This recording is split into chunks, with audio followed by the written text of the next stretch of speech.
Olá, você está no canal de Sou da Vida. Eu sou o professor Rogério Romano. Sejam todos bem-vindos, meu amigo e minha amiga. Sejam todos bem-vindos a mais um vídeo.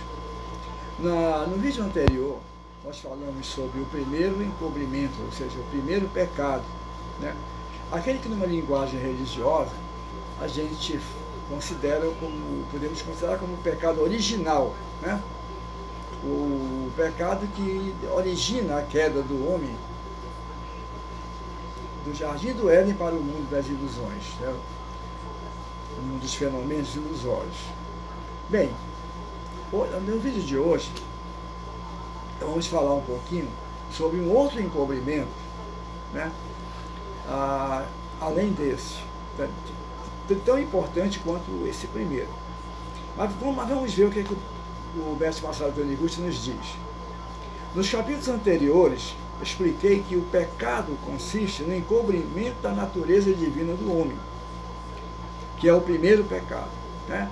Quando você desconhece a sua própria natureza, você ignora quem você é, a sua essência, né? Então o desconhecimento dessa verdade constitui-se então no primeiro encobrimento e o primeiro pecado, que seria então, como já dissemos, o pecado, uma espécie de pecado original, né? O outro encobrimento, igualmente importante, seria o encobrimento do mundo lá fora, né? O mundo exterior é projeção de nossa mente, isso. O mundo exterior, o mundo dos 5 sentidos lá fora, não é real, não é uma existência real, é um mundo de projeção mental. Então vamos ver o que é que o mestre nos fala a respeito disso, vamos ver com mais profundidade. Por que se forma o pecado? Em outras palavras, por que ocorre o encobrimento do Jisoo? É que pelo fato de o mundo exterior parecer, à primeira análise, um mundo alheio a nós, esquecemos de querer projeção de nosso mundo interior, mente, e vemos-nos como algo totalmente independente de nós, né? A gente esquece que o mundo lá fora é um mundo totalmente dependente de nós e passa a acreditar que ele é totalmente independente de nós por força da ilusão, né? Esse é um problema muito sério, como vamos ver a seguir. Mas a verdade é que o mundo exterior, embora pareça existir de forma independente, é produto de nossa própria mente. Ou seja, ele é uma projeção nossa. O mundo lá fora é mera projeção do nosso ser. Ele não existe de forma independente, como parece à primeira vista. Em outros termos, parece um filme, né? Um filme cinematográfico não é outra coisa senão uma exteriorização do mundo mental do diretor e do roteirista. Ou seja, uma projeção da mente deles no mundo exterior. No entanto, Quando assistimos ao filme projetado na tela, parece-nos que o enredo se desenrola por si mesmo. E por isso, quase nunca nos lembramos de que, na verdade, ele é apenas o reflexo do mundo interior do diretor e do roteirista. Aliás, em certos casos, o próprio diretor ou roteirista, ao assistir a sua obra, comove-se com cenas pungentes e acha graça das situações humorísticas, como se o filme fosse algo que existisse independentemente do seu próprio mundo interior. O mestre faz aqui uma analogia com o cinema, com um filme de cinema, com um filme, né? Projetado numa tela de cinema. O mesmo acontece conosco. A mesma situação do filme, de certa forma, se reflete na nossa vida, né? O mesmo acontece conosco.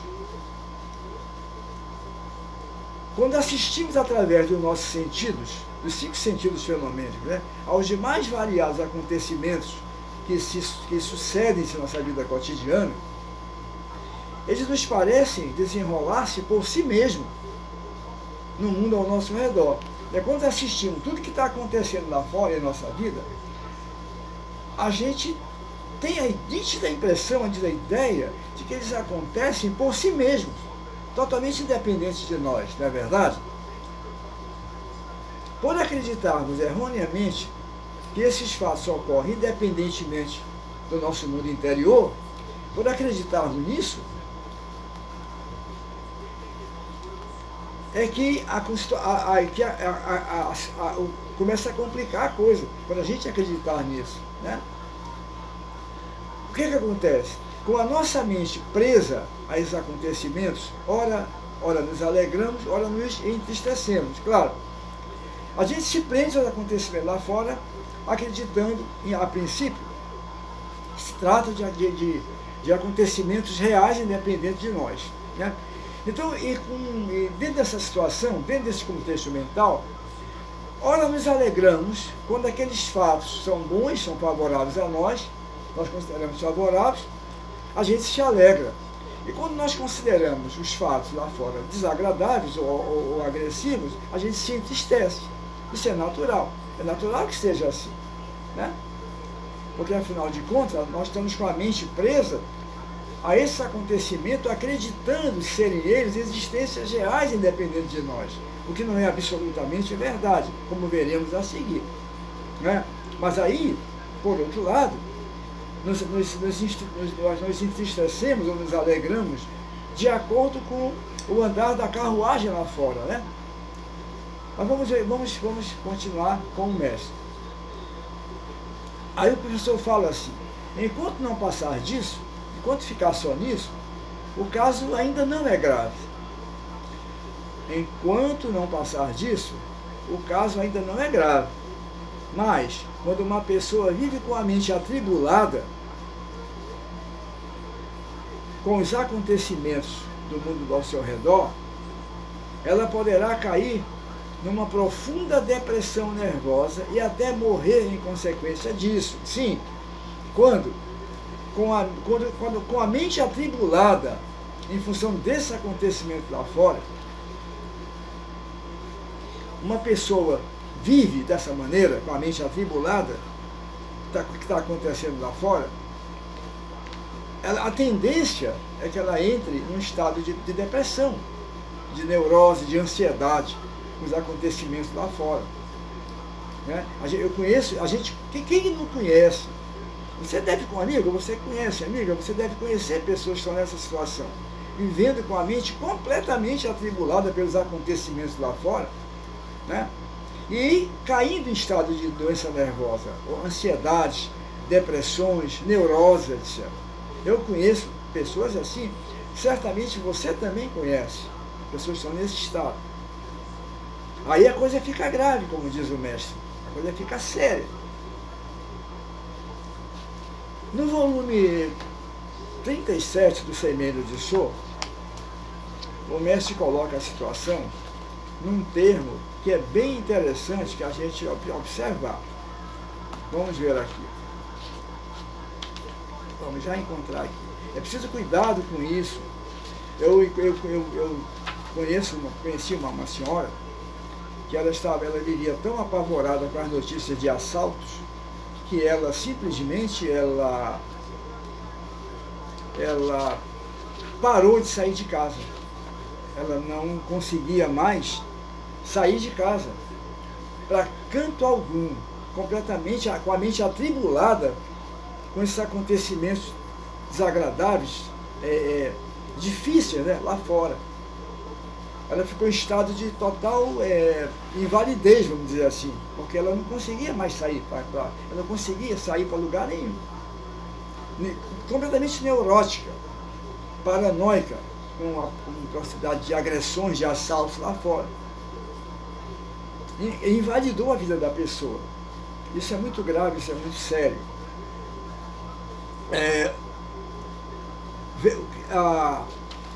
Por outro lado, o mestre nos diz assim, a libertação dessa situação, como é que ela vai ocorrer? Como é que nós podemos nos libertar dessa sensação angustiante, destrutiva, né, de nós estarmos presos, dominados completamente pelo mundo exterior? Está acabando com a nossa vida. O que é que nós temos que fazer? O mestre nos diz o seguinte, a conscientização de que tudo é existência do nosso mundo interior constitui a verdadeira sabedoria. A conscientização de que tudo começa e termina em nós, tudo é emissão, tudo é emanação do nosso mundo interior, é que constitui a sabedoria verdadeira. Ou seja, despertar para a verdade, que você é filho de Deus, que nós somos filhos de Deus, e que o mundo lá fora é mera projeção mental, que nós temos capacidade de manipulação total desse mundo lá fora, é que constitui-se na verdadeira sabedoria e que liberta realmente o homem dessas neuroses, desse sofrimento todo. É impossível haver uma libertação verdadeira desse processo sem esse despertar, né? Então, no volume 37, o mestre aborda essa questão de uma outra forma, veremos. O homem alcança a verdadeira liberdade somente quando conhece a verdade. Nós já vimos em vídeos anteriores o que significa conhecer a verdade, né? Conhecer a verdade é assimilar a verdade, é incorporar essa informação no nosso ser, de forma plena, convicta. Todo o nosso ser deverá se tornar impregnado por essa verdade, por esse conhecimento, a fim de que nós possamos realmente afirmar que conhecemos a verdade. Estamos desenvolvendo a sabedoria que liberta o homem da criatura humana de qualquer sofrimento. O homem alcança a verdadeira liberdade somente quando conhece a verdade e a pratica. Verdade é a coisa autêntica, é o dissor, é a imagem oriunda de Deus. Logo, conhecer a verdade significa conhecer a Deus e a imagem verdadeira, ou seja, o dissor de todas as coisas oriundas de Deus.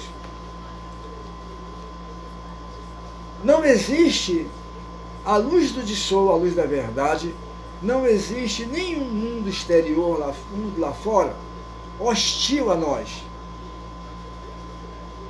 Na verdade, a hostilidade é oriunda, está em nós. A Sutra Sagrada diz, a força que oprime a nossa vida, as forças que nos faz sofrer, são forças, não são forças que exigem de modo objetivo. Nada mais são que dores criadas em nossa própria mente e sofridas pela nossa própria mente. Ou seja, tudo começa e termina em nós. O paraíso começa e termina em nós. O inferno também começa e termina em nós. Continuando com o mestre Masaharu Taniguchi. Por mais que uma imagem aparente se mostre real, por mais que uma imagem aparente lá do mundo lá fora se mostre real e horrível, não é, ela é uma imagem falsa e mentirosa. Por pior que seja o aspecto feminino lá fora, temos que entender, é falso e mentiroso esse aspecto. Uma coisa falsa não pode ser verdadeira. Embora pareça real, ela não existe de verdade. Não existe de verdade, e por mais que pareça real, por mais que pareça uma situação sólida, não é. Precisamos entender e assimilar essa verdade definitivamente em nossas vidas. Não precisamos dar importância para isso. Não foque, não se apegue, não se agarre a essas questões ilusórias lá de fora. Não precisamos dar importância a isso, diz o mestre. Basta-nos considerarmos real apenas o de Sô e olharmos a sua imagem perfeita. Basta isso. Basta contemplarmos o de Sô perfeito de todas as coisas e agradecer. É só isso, só precisamos disso. Se existem muitas pessoas infelizes e carentes de liberdade, é porque consideram existentes os males e as imperfeições, e com a mente conturbada e presa a eles, são envolvidas no turbilhão desses males aparentes. Aqui o mestre coloca a coisa de forma taxativa. Se existem muitas pessoas, e como existem pessoas assim, volto a dizer, você deve conhecer um monte, eu conheço também um monte de pessoas assim. Se existem muitas pessoas infelizes e carentes de liberdade, é porque consideram existentes os males e infelicidades. Consideram existentes mesmo, reais, os males e as infelicidades. E com a mente conturbada e presa a eles, a esses acontecimentos males e infelizes, e com a mente presas a eles, são envolvidas no turbilhão desses males aparentes. Prende a mente e se envolve nesse turbilhão de males aparentes que o mundo está cheio, o mundo fenomenal, o mundo ilusório. Aí se torna, perde a liberdade e a felicidade, e a plenitude da vida vai embora. São as palavras da verdade. Agora o mestre Taniguchi, o doutor Masaru Taniguchi, agora nos dá o antídoto, nos dá o remédio, nos dá a solução para a saída dessa situação angustiante e sofrida. São as palavras da verdade, que nesse momento livram-nos desse redemoinho de ilusões. São as palavras da verdade que nesse momento vão nos libertar desse redemoinho de ilusões, bradando para nós. Essas palavras bradam para nós. Não olhe os males aparentes, não olhe os males aparentes, não se apegue aos males aparentes, não foque nos males aparentes. Não façamos isso. Levanta-te, toma o teu leito e anda. Levanta-te, toma teu leito e anda. O que significa isso? Que o mestre quer nos passar aqui. Levanta-te, toma o teu leito e anda. Levanta-te, acorda da ilusão. Acorda da ilusão e anda e vai caminhar pela vida como de Sô, portando a verdade.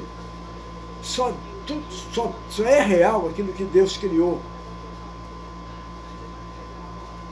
Tudo que não seja inerente à criação original de Deus não é verdade e logo não é existência real. Na Sutra Sagrada Chuva de Néctar da Verdade, nós lemos todos os dias: enfrentar o irreal com o real, enfrentar a mentira com a verdade, enfrentar uma falsa aparência com o de Sô, enfrentar a treva com a luz. Vamos repetir. As palavras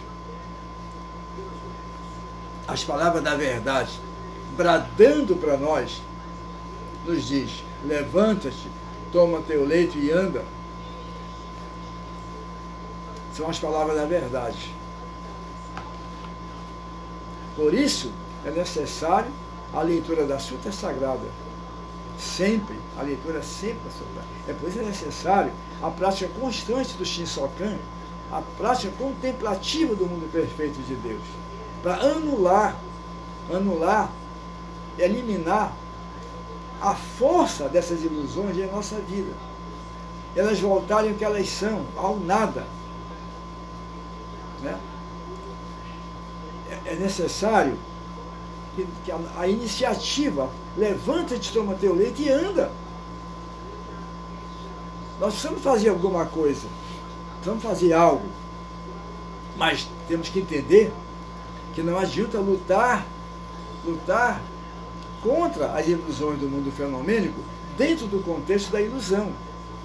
Não é isso que tem que se fazer. Despertar para a verdade de que o mundo fenomênico é projeção da mente.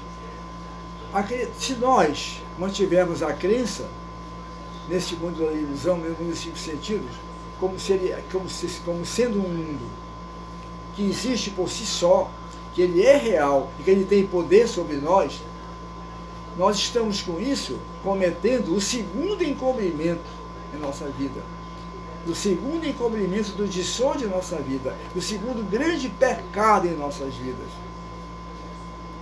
Precisamos parar com isso imediatamente. Todos nós precisamos ter a ação de levantar, tomar o leito e andar. Né? Praticando o dissol, praticando a verdade, incorporando em nossa vida o dissol. Né? Masaru Taniguchi nos passa todas as ferramentas da libertação. O que nós precisamos fazer, só o que nós precisamos fazer, é tomar o nosso leito, levantar e andar. Isso precisamos fazer. Ele vai fazer isso por nós.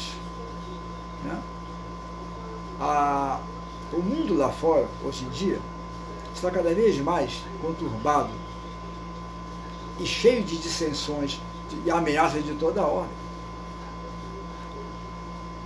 As grandes mídias fazem esse trabalho, né, de pintar o mundo com as cores mais negras possíveis. As redes sociais também agora. Tem os arautos, os mensageiros do apocalipse, os mensageiros da desgraça, da tragédia. Mas nós que já despertamos para a verdade, não precisamos mais vivermos angustiados, neuróticos e depressivos por conta do mundo lá fora. Porque nós já sabemos agora que esse mundo lá fora não existe de verdade. É um mundo totalmente moldável aos nossos pensamentos, nossos sentimentos e nossas crenças.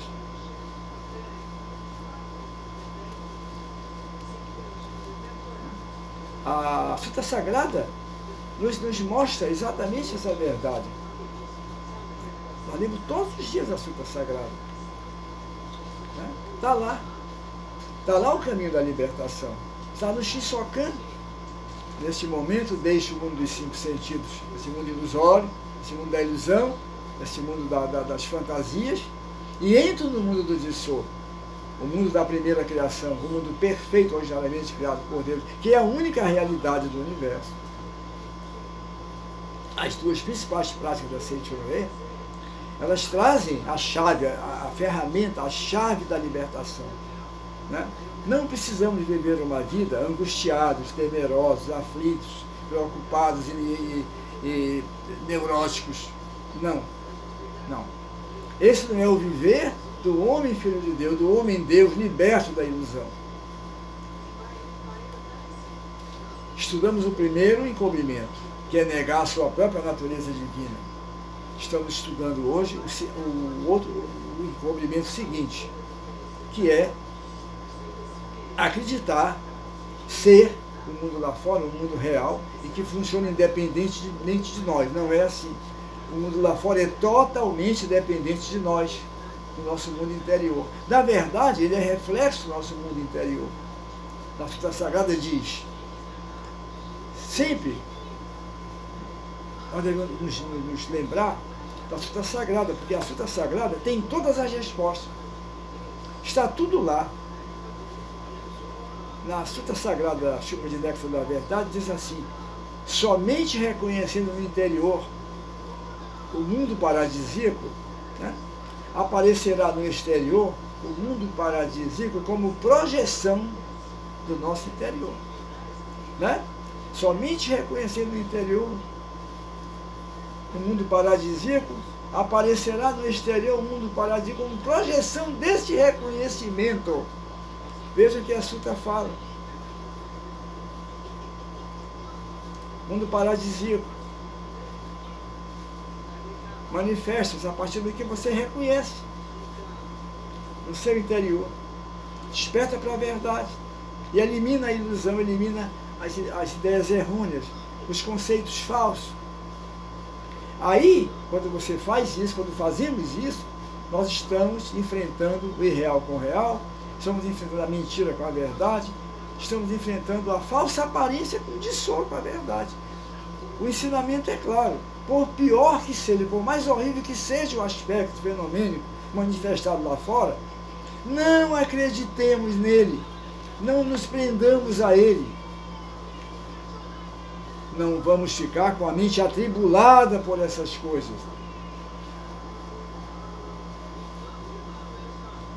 Vamos nos lembrar das palavras do mestre Masaru Taniguchi. Aquele que segura nas mãos firmemente o Dissô, a verdade, nada tem a temer. Nada tem a temer. É muito importante essa questão, porque a gente vê hoje as pessoas completamente alucinadas, gente. Apavoradas, inseguras, medrosas, neuróticas, doentes de preocupações. É conhecer a verdade. É conhecer a verdade, é praticar a verdade. É o caminho da libertação. É isso. Mais uma vez, muito obrigado, meu amigo, minha amiga, muito obrigado pela sua atenção, pelo seu carinho, sobretudo. Sempre agradecendo aos comentários e o carinho de todos vocês. Muito obrigado pelo apoio, pelo carinho de todos vocês. De coração, muito obrigado. E então, até a próxima oportunidade, sempre com as bênçãos do grande Deus Sumiyoshi. Deus nos abençoe a todos. Ao Sagrado Mestre Masaru Taniguchi, que nos transmite esse sublime ensinamento, sempre lembrando de agradecer à Sagrada Professora Teru, que sempre nos orienta e nos protege com a sua infinita sabedoria e com o seu infinito amor. Muito obrigado.